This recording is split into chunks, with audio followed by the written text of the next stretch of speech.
Umkomishinala wamapolisa KwaZulu-Natal uNjengele Nhlanhla Mkhwanazi uthi amaqela lwaphulo umthetho olucwangcisweyo athubeleze angena ngaphakathi kwinkqubo yezobulungisa kweli. uNjengele Mkhwanazi uzitsho izitsholo kwinkonzo nonondaba eThekwini. uNjengele Mkhwanazi obengenantsimi yankosi ukwathe umphathi wamapolisa uMnumzana Senzo Mchunu uqhogene nezaphula imthetho. uMkhwanazi uthi ijule kakhulu inkohlakalo ekumbutho wamaphoyisa aseNingizimu Afrika. Uthi simdidile isinqumo sikaMchunu sokuhlakaza ithimba elijutshwe ukuphenya ukubulawa kosopolitiki KwaZulu-Natal. uMkhwanazi uthi ngo-2024 wathola isicelo ophikweni oluphenya ubugebengu obuhleliwe eGauteng ukusiza ophenyweni lokuhlakaza ithimba lobugebengu elizinze kulesifundazwe kodwa elisebenza ezweni lonke. uMkhwanazi uthi lolu phenyo lufakazela ukubandanyeka ezeyinkantolo ezenzweni zobugebengu. And I can confirm before the South Africans today that the investigation which these members were involved with in Gauteng has unmasked the syndicate. And this syndicate involves, amongst others, politicians who are currently serving in Parliament. The law enforcement officers include the members of the South African Police Service, the Metro Police, and correctional services.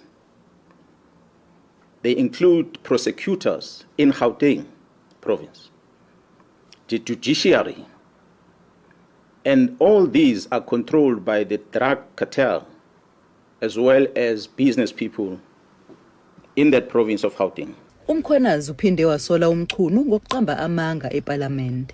Uthi ngoMarch kulonyaka uMchunu watshela ikomiti elibhekelele ukusebenza kwamaphoyisa ukuthi akamazi uBrian Mkhotsi waseNorth West kodwa uMkhwanazi uthi bayazana noMchunu. The minister denied on record. Go and Google a visual presentation to the Portfolio Committee on the 5th of March this year, towards the end of that briefing, where the Minister of Police responded and he said he does not know this Mr. Brian Mkhotsi. He said that in Parliament.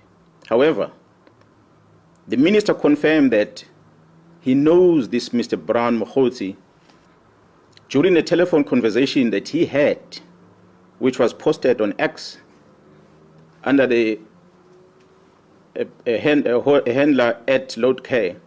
This was on the 30th of March. uMkhwanazi akazange aqinisekise ukuthi likhona yini itulo lokumxosha.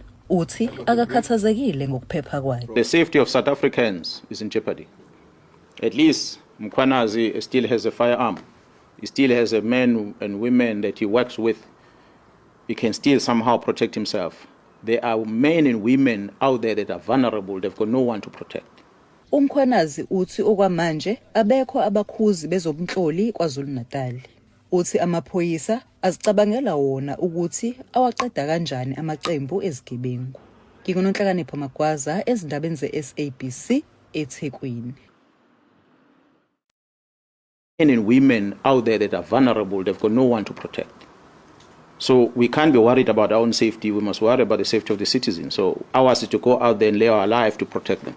Ingcali kwezopolitiko zivakalise inxalabo ngezithyolo ezivezwe ngumkomishinala wamapolisa KwaZulu-Natal uMkhwanazi ekhomba umne kwabasemagunyeni kwezopolitiko ngokuba nefuthe elibi nelichaphazela ukusebenza kakuhle kwengalo yomthetho kweli. National security issues are being frustrated allegedly by those higher up and acting with people that are acting in bad faith. Further than that, the idea that there's been delays in appointments which directly link to this attempt to, capture law enforcement agencies. If the president is not infuriated by this so as to act immediately, because there's a lot of prima facie, things that the general pointed to that warrant summary dismissal of the minister and people who are involved, allegedly, he would not be taking South Africans seriously. iUDM ithi eliphulo kungabe kanti lilinge lokukhala kwabasemagunyeni ukuze bangenelele ukuzisa uncedo kwizikhalazo zolwaphulo mthetho oluvezwe ngumkomishinala uMkhwanazi ngakwinkonzo yesipolisa. It could be a genuine attempt, a genuine call for how to say part of the problem. The reason why SAPS is ineffective in fighting crime, especially violent crime in the country, and especially when it comes to dealing with syndicates that use sophisticated means, that have criminal networks that even go into government, for instance, is that they would then need outside help, especially from government, to be able to deal with that.